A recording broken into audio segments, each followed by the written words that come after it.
Bonjour et bienvenue dans cette vidéo qui va vous permettre de faire vos premiers pas avec le logiciel Mathéos. À la première ouverture du logiciel, vous devriez avoir cette fenêtre qui apparaît et dans le cadre d'une première utilisation, on va commencer par créer un nouveau profil. Vous avez le formulaire qui s'affiche et vous allez rentrer donc voilà, votre nom, votre prénom, votre classe, la classe que vous suivez actuellement, donc un quatrième par exemple. Et enfin, le nom de la classe dans votre collège. Par exemple, si vous êtes en quatrième A, vous entrez A. Vous validez et puis vous pouvez enregistrer votre cahier virtuel où vous le souhaitez sur votre disque dur. Voilà, donc votre cahier virtuel est créé et initialement il est vide. Donc vous avez un message qui vous invite à créer votre premier chapitre. Donc c'est ce qu'on va faire en cliquant sur le bouton en haut à droite. Et on va donner le nom du chapitre. Donc, vu que c'est une vidéo tutoriel, on va l'appeler tutoriel. Vous voyez que le traitement de texte se déverrouille et on va commencer à entrer notre cours. Vous voyez que l'affichage a été limité à l'essentiel avec quelques outils pour le style, des raccourcis en fait pour pouvoir créer des titres et des sous-titres. Par exemple, si je crée un titre, voilà, il est tout de suite mis en forme, plus gros que le texte. On peut le centrer, on peut lui changer sa couleur. Ou on peut le renommer en fait par clic droit, tout simplement. Une autre façon de remplir son cahier de cours, c'est d'importer en fait directement le cours depuis un fichier .mf. S'il a été rédigé par exemple par un enseignant et qui nous a été envoyé, on va pouvoir l'importer directement dans le cahier. Et voilà, il va s'ouvrir. Si on importe un chapitre depuis un fichier qui porte un nom différent, par exemple tutoriel 2, le logiciel va essayer automatiquement de créer un nouveau chapitre. Le chapitre se charge automatiquement et vous pouvez, une fois que vous avez plusieurs chapitres dans votre cahier, naviguer d'un chapitre à l'autre par le bouton sommaire en bas à gauche de l'écran. Vous pouvez insérer dans votre traitement de texte des formules mathématiques à l'aide du clavier caractères spéciaux et des différents éléments qui sont dedans, qui se débloquent au fur et à mesure que vous avancez dans les classes. Par exemple, on peut insérer une fraction, ou même en fait l'éditer par simple clic, et puis étudier en fait par la suite une composition de fractions par exemple.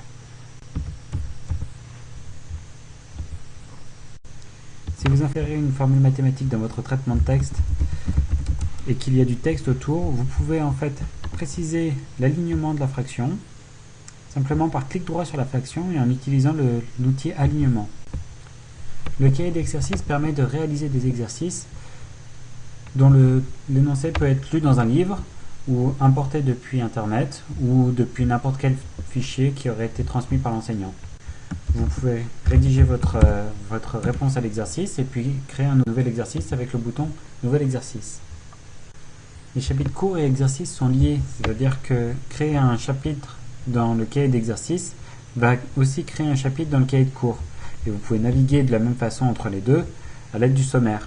On va pouvoir accéder ainsi aux exercices du chapitre 2.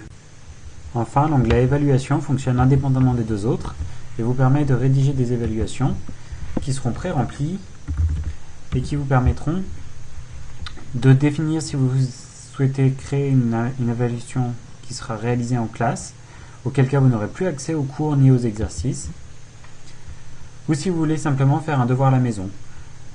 Les conditions du devoir en fait s'inscrivent directement sur le devoir pour permettre à l'enseignant de contrôler dans quelles conditions vous avez effectué le devoir. Vous pouvez rédiger votre devoir avant de cliquer sur le bouton terminer pour inscrire la date de fin de réalisation du devoir. Le cours se libère et vous pouvez envoyer votre copie directement au professeur en utilisant le bouton exporter le devoir. Une fois que l'enseignant a corrigé votre devoir, vous pouvez importer la correction à l'aide de ce bouton.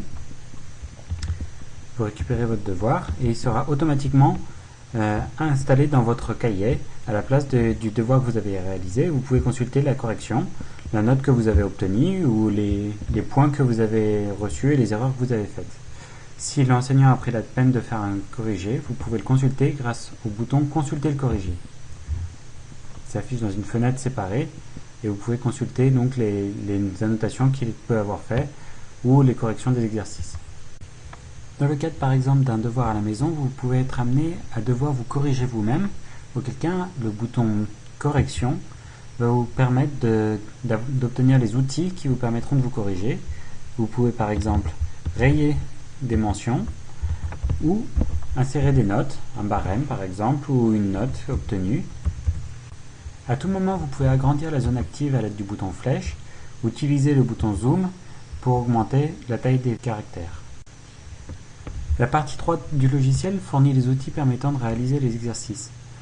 Vous aurez un onglet qui permet de faire des opérations en colonne, un onglet permettant de faire des tableaux de proportionnalité, un onglet permettant de faire de la géométrie, et un dernier onglet accessible à partir de la classe de 3e permettant de tracer des fonctions. Quand vous réalisez un exercice à partir de l'un de ces onglets, vous pourrez ensuite l'insérer dans votre traitement de texte, simplement avec le bouton Insertion. Une fois que vous avez inséré vos travaux dans le traitement de texte, vous pouvez à tout moment les rééditer en double-cliquant dessus. Vous pouvez effectuer des modifications sur la figure, par exemple ajouter un tracé de hauteur, et mettre à jour dans votre TP pour que l'image prenne en compte la modification. Vous pouvez à tout moment modifier la taille des TP que vous avez insérés par clic droit sur le TP en utilisant l'outil de dimensionnement qui s'affiche. Enfin, si quelque chose ne vous paraît pas clair ou n'a pas été traité dans cette vidéo, vous pouvez consulter l'aide, soit à partir du menu Aide, soit en appuyant sur F1 dans le logiciel.